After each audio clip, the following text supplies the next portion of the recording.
It was an intense time. We had to win football games, but all the rest was on my plate as well. I need a break, and you cannot do that in that business. You cannot say, give me a year, see you later. So it begs the question, do you think you could ever go back and manage Liverpool again? It's possible. So what would it take? Jürgen, you changed the club, you changed the city. You arrived at a time when clubs were in a period of dysfunction to bring that club back to its glory. And you did that over... No, they tried. But there are some reasons in that conversation which I didn't like.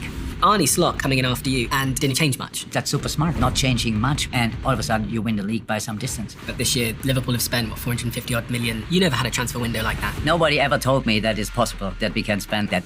You seem to always be successful. How does someone succeed you? You want to be able to become the best team in England, you need to.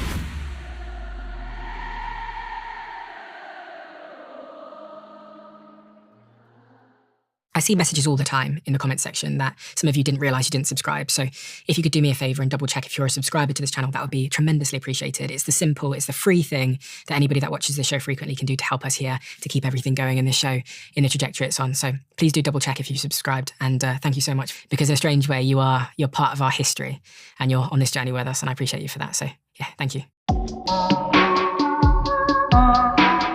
Jürgen, to understand you and the man and the anomaly that you went on to be in your career and still are, what do I need to understand about your very earliest context, where you came from?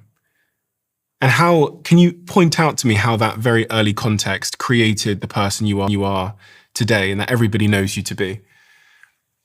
I think we all are who we are because the environment we grew up.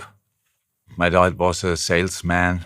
And my mom came from a family, my grandpa had a brewery. And They take me out and say, go outside and play something. But then, pretty quick, when I became better, it was never good enough. And I was always, so that was the process. So that's how I was brought up. That's him. That's definitely him. Yeah. Can I keep these pictures? Of course you can. That's good. That's good. Because I have them, but I'm not sure where. Yeah, exactly. Good looking guy, huh? Was he a tough man? It's not long ago. I never got hit by whatever, never. It was just he wanted to bring the best out of me. I think that was what he wanted.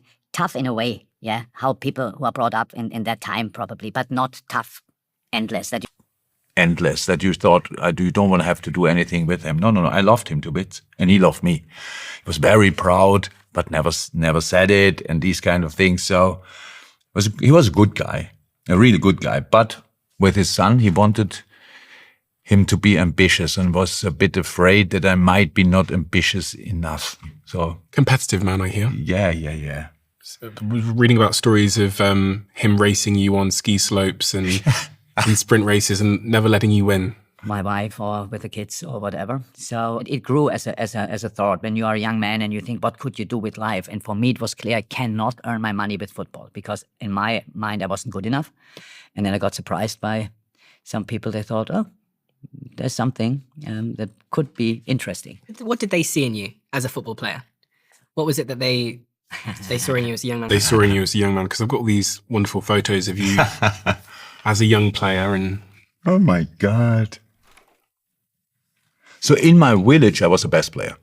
In my village. So I scored the goals, I was the fastest, all this kind, this physical talent. I was really fast. Later on, when I studied sports science, I could jump far, I could jump high, all these kind of things. So it was a physical talent. I was literally surprised by the approach from professional football clubs. I didn't think, oh, who's coming? So it was like, the question was, are you number 7 from the game before? So, yeah. Oh, come on, let's have a chat. Do you want to come to Frankfurt? That was the question. It was before that. It was 87. And you were 20 years old at the time when you went to... From that moment on, I was always more an adult than all the other people in my age group. So they were at the university, they were on parties, I couldn't go. They went on holiday, I couldn't. I played football, low wages, 3rd division Germany, had 2 other jobs, 1 in the morning, 1 at night, and playing semi-professional football. That taught me the discipline I didn't have to learn at home because I had no jobs to do in the house. So I got it a bit later, but it made me the guy I am today. Because of that experience, when you became a manager yourself, did that become a bit of a personal reference point to understand the individuals that you were managing? Because if you were managing a 21-year-old dad versus a